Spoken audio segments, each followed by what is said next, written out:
Halo profesional muda, apa kabarmu? Semua dalam keadaan sehat, semangat? Aku akan menanggapi permintaan dari setiap email yang masuk di mejaku, di mana ada permintaan untuk aku mengangkat sebuah tema tentang personal branding. Memang personal branding sangat dibutuhkan untuk sebuah karir seseorang. Aku tergerak untuk memberikan masukan bagi profesional muda pada umumnya, supaya dalam menjalani personal branding kita tidak terperangkap dalam diri kita sendiri karena kelalaian-kelalaian sesaat yang bisa saja terjadi, seperti apa yang dialami oleh selebgram dan seorang praktisi hukum baru-baru ini yang lalai menjaga ungkapan lisannya. Inilah yang harus dipahami tentang personal branding, karena kamu mempromosikan dirimu yang kadang beda tipis dengan kesombongan. Jadi harus hati-hati dengan berucap, yang seharusnya tetap membuat diksi-diksi yang baik, membuat narasi yang benar, dan memiliki moral serta beretika. Jika kamu dipandang orang, kamu orang yang pintar dengan titelmu yang berderet-deret, namun moral dan etikamu dianggap publik jeblok, maka kamu akan habis reputasimu yang selama ini kamu bangun. Sehebat apapun kamu berkilah, tetapi masyarakat, warganet, netizen memiliki logika tersendiri, mempunyai standar tersendiri. Maka jangan overconfidence seolah-olah kamu boleh saja dekat dengan penguasa, lalu bisa omong apa saja tanpa memikirkan implikasi dari omongan tersebut. Ingat, bangsa kita sedang dalam pergumulan yang sukar menghadapi tantangan global dan nasional. Sudah sepatutnya kita menjaga ucapan-ucapan kita, diksi-diksi kita, dan narasi kita dengan sebuah tekad tetap rendah hati. Amin? Setuju? Dengan demikian menyadari keterbatasan diri kita, tidak sombong dan menghargai orang lain. Mencakup kesediaan menerima dikritik, tidak meremehkan sesama manusia, apapun level sosialnya, serta kita memahami bahwa kelebihan yang dimiliki adalah titipan Tuhan saja. Ini berita yang viral yang terjadi di media sosial akhir-akhir ini, di mana sikap arogansi membawa kehancuran yang fatal. Oke, kita simak tayangan berikut ini.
Pendekatan tema ini dapat menjadi sesuatu yang baru, yang segar, yang fresh from the oven.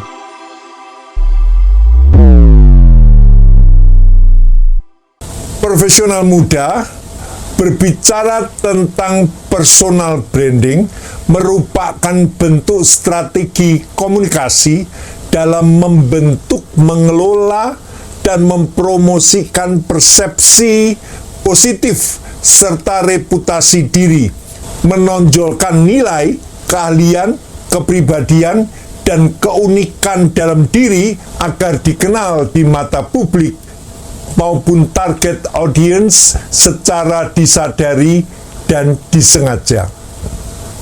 Karena itu, Hal ini berkaitan dengan bisnis kita, posisi kita, dan jabatan kita.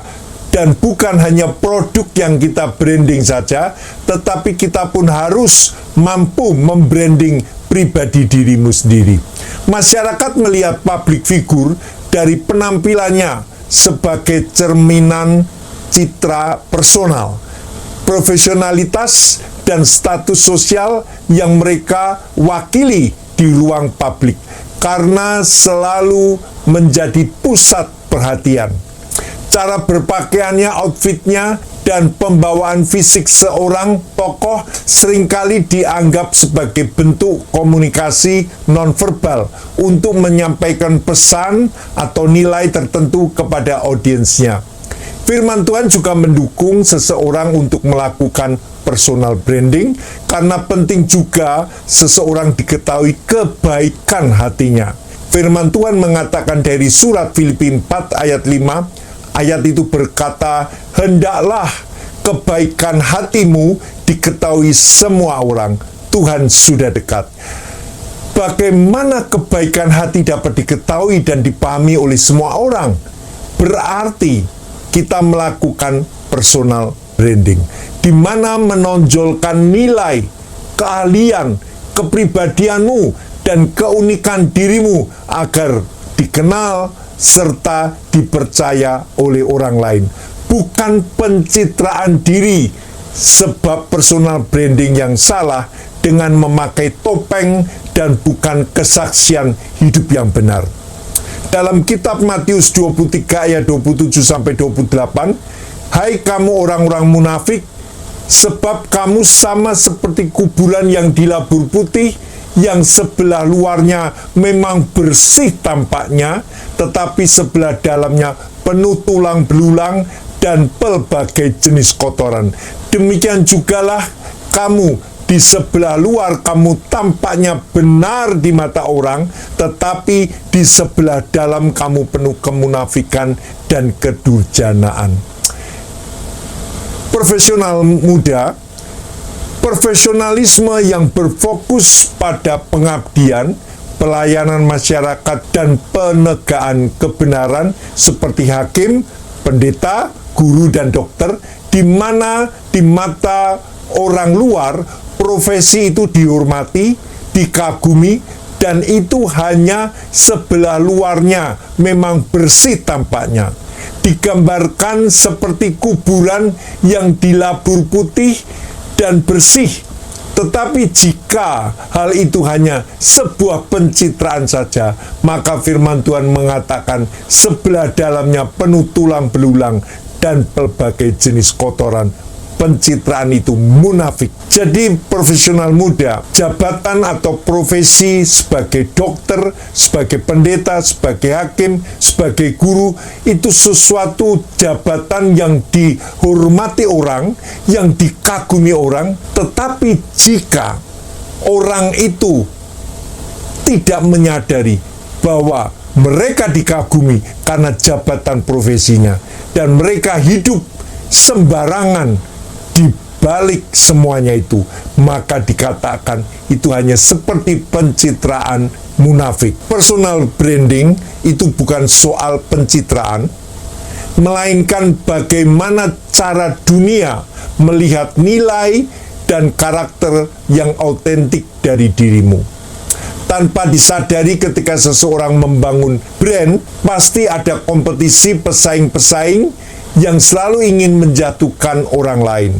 Di dunia medsos, di mana kontennya isinya komparasi, juga sindiran, dan kemudian menunjukkan bukti bahwa dia orang yang paling benar, paling hebat, paling oke lah pokoknya. Dalam kitab 2 Korintus 11 ayat 14 berbunyi, "Hal itu tidak usah mengherankan, sebab iblis pun menyamar sebagai malaikat terang." Musuh kita, pesaing kita adalah iblis sendiri yang memakai penyamaran dengan personal brandingnya sebagai malaikat terang dan turut berkompetisi melawan kita. Kompetisi adalah bentuk persaingan atau pertandingan antara dua pihak atau lebih untuk mencapai tujuan dan memperebutkan gelar juara. Aku menyadari ketika aku sudah terjun dalam dunia pelayanan, berbuat baik tidak cukup untuk menyelamatkan jiwa seseorang. Sebab musuh kita pun juga berkompetisi untuk merebutkan jiwa orang menuju kepada binasaan. Dan dengan sengaja melakukan apa saja yang gila. Demikian untuk melancarkan strategi kesesatannya. Jadi lihat, iblis berkompetisi terhadap dirimu. Jadi apa yang kita unggulkan dalam personal branding itu? Oleh sebab itu, di saat kita mengangkat personal branding, ingat, Tuhan Yesuslah yang menjadi brand kita, di mana kita tidak perlu mencari kepentingan sendiri atau pujian yang sia-sia. Filipi 2 ayat 3. Aku mengulangi lagi tentang personal branding adalah proses kesadaran untuk membentuk dan mengatur persepsi publik terhadap diri seseorang. Proses ini menonjolkan nilai, value hidupmu, keahlianmu, kepribadianmu, dan keunikan yang kamu miliki, agar nantinya kamu dikenal dan dipercaya oleh orang lain. Pada waktu kamu mengatur persepsi publik terhadap dirimu, di mana kamu harus menonjolkan nilai value hidupmu, seperti apa keahlian talentamu, apa yang kamu miliki, serta segala keunikan dalam dirimu untuk ditunjukkan kepada orang lain. Tetapi bukannya kamu hanya mencari like, views, atau pengakuan dari orang lain, bukannya mencari validasi dengan pembuktian banyaknya jumlah subscriber yang kamu dapatkan. Betul? Itu salah. Kalau kamu melakukan itu, bukan itu tujuannya. Janganlah kamu digeser dari pengharapanmu, di mana kamu mencari pengakuan bukan dari manusia, tetapi dari Tuhan. Ayat Alkitab yang membicarakannya adalah orang yang dipuji Tuhan, tertulis dalam kitab 2 Korintus 10 ayat 18, yang mengatakan bahwa bukan orang yang memuji diri yang tahan uji, melainkan orang yang dipuji Tuhan, itu yang tahan uji. Yohanes 5 ayat 44, bagaimanakah kamu dapat percaya, kamu yang menerima hormat seseorang dari yang lain dan tidak mencari hormat yang datang dari Allah? Profesional muda, lalu bagaimana personal branding yang benar menurut Alkitab? Personal branding merupakan bentuk strategi komunikasi dalam membentuk, mengelola, dan mempromosikan persepsi secara positif terhadap reputasi diri, menonjolkan nilai hidup, keahlian, kepribadian, dan keunikan diri agar dikenal di mata publik atau target audience secara sadar dan disengaja. Pertama-tama, milikilah gaya hidup yang openers atau conversational openers. Jadi sejak awal kamu punya gaya komunikasi yang terbuka dan membuat orang lain merasa nyaman. Orang akan tertarik pada kekristenanmu pada saat mereka mengikuti tutur katamu yang baik dan sopan, kemudian cara berperilaku dengan benar, ada tindakan kasih dan kejujuran, ada cara bagaimana kamu memaafkan kesalahan orang lain. Sikap openers ini menunjukkan perhatianmu kepada orang lain saat berbicara dan tidak memotong pembicaraan yang belum selesai, melainkan jadi pendengar yang baik dan dengan bahasa tubuh yang positif, dengan menampilkan ekspresi wajah yang ramah, kontak mata yang baik, dan gestur yang terbuka, sehingga membuat lawan bicara merasa dihargai dan ingin terus berkomunikasi. Biarlah terangmu bercahaya di depan orang, supaya mereka melihat perbuatan yang baik dan memuliakan Bapamu. Matius 5 ayat 16. Perbuatan yang baik merupakan pewujudan personal branding kita. Sebuah contoh ketika kamu sebagai pekerja di kantoran, cobalah kamu bersikap open-minded di tempat kerja. Bukan hanya soal menerima ide-ide baru dan memiliki toleransi yang tinggi, tetapi juga menerima segala sesuatu dengan membuka diri terhadap orang yang mendekatimu. Di sini kamu juga perlu merangkul berbagai kemungkinan dan peluang yang diberikan kepadamu, serta siap untuk belajar menerima saran, perhatian dengan perspektif yang berbeda. Dengan merangkul berbagai kemungkinan menjadi peluang bagimu yang diberikan orang lain kepadamu. Kita harus peka di sini terhadap celah kesempatan untuk personal branding dengan perbuatan baik yang kamu lakukan. Lebih jauh lagi, kita mengulik tentang bagaimana orang lain dapat melepaskan prasangka buruk terhadapmu, atau mungkin juga asumsi, kekakuannya, dan sifat egoisnya terhadap dirimu. Orang akan mengenal seseorang dermawan karena suka memberi bantuan. Bahkan ada juga orang yang terkenal pelit karena pelit dan selalu ada perkataan negatif yang menunjukkan dirinya pelit dan menutup mata terhadap kesukaran orang lain. Bagaimana orang lain dapat melepaskan prasangka buruk terhadapmu? Ya, dengan membangun komunikasi baik dan perbuatan yang baik. Biarlah terangmu bercahaya di depan orang, supaya mereka melihat perbuatanmu yang baik dan memuliakan Bapamu. Matius 5 ayat 16. Seseorang marketing konsultan LM Jones dan Associates mengatakan bahwa personal branding adalah seni untuk dikenal agar disukai dan dipercaya. Jadi bukanlah sebuah strategi komunikasi yang sulit. Profesional muda dalam kekristenan dilakukan dengan merefleksikan karakter Kristus, imago Dei, ke dalam keprofesionalanmu agar menjadi berkat bagi sesama. Dalam iman Kristen, personal branding bukan sekedar ajang pamer atau mengejar popularitas, melainkan cara memaksimalkan talenta yang Tuhan berikan agar nama baikmu dapat memuliakan nama Tuhan. Apakah orang percaya perlu menjalankan personal branding? Tentu saja.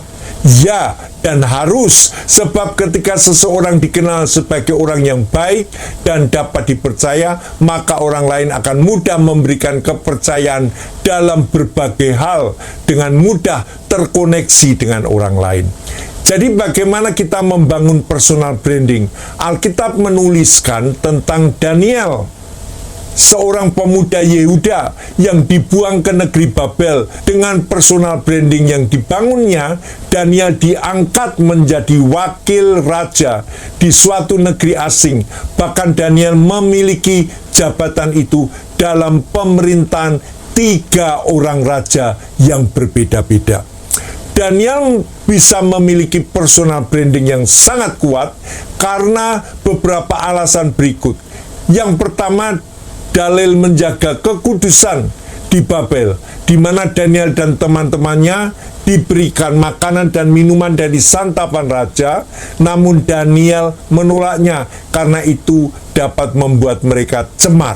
Daniel berketetapan untuk menjaga kekudusannya sebagai umat Tuhan.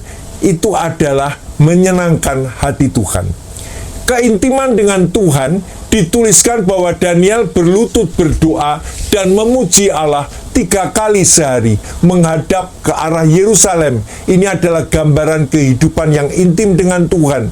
Seseorang dengan posisi dan tanggung jawab untuk menjalankan pemerintahan seperti Daniel pasti sangat sibuk, tetapi Daniel konsisten dalam segala simulasi untuk memberikan waktunya berdoa, memuji, dan menyembah Tuhan.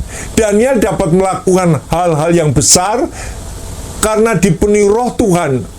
Ada perkara-perkara yang tidak dapat dilakukan oleh manusia, tetapi Daniel oleh pertolongan Tuhan dapat melakukannya. Contohnya, menafsirkan mimpi orang lain. Jadi profesional muda, pada akhir perjumpaan kita, aku berharap kamu dapat mengambil substansi dari semua pembicaraan ini, ada salah satu cara termudah dan paling efektif untuk membangun personal branding, yaitu melalui media sosial. Sebut saja Instagram, Facebook, YouTube, Twitter, atau TikTok, dan platform media sosial lainnya. Dengan teknologi kita dapat menunjukkan pada seluruh dunia, dapat melihat minat dan talenta apa yang kamu miliki, serta kemampuan dan usaha atau bisnis yang kamu sedang geluti, dan juga panggilanmu dalam Tuhan. Tentu kamu juga dapat menyaksikan berkat-berkat apa saja yang Tuhan sudah berikan kepadamu. Oke, profesional muda, sampai jumpa, dan jangan lupa tekan tombol subscribe dan notification, serta berikan like dan komentarmu di bawah ini. Tuhan memberkati. Akhir kata, aku memberikan quotes kepadamu.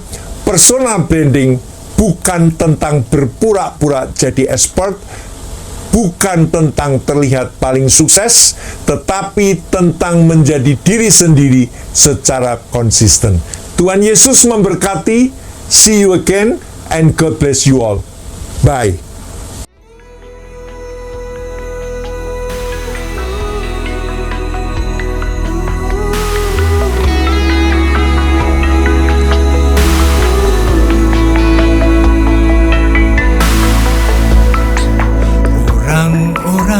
Sederhana, Allah pakai orang sederhana. Dia pilih orang seperti kau dan ku yang ingin lakukan perintahnya.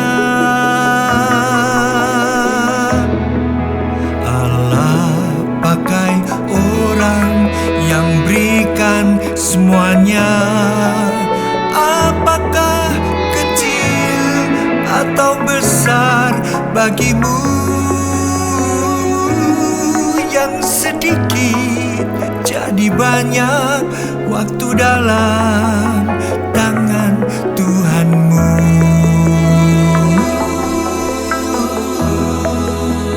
Orang-orang sederhana,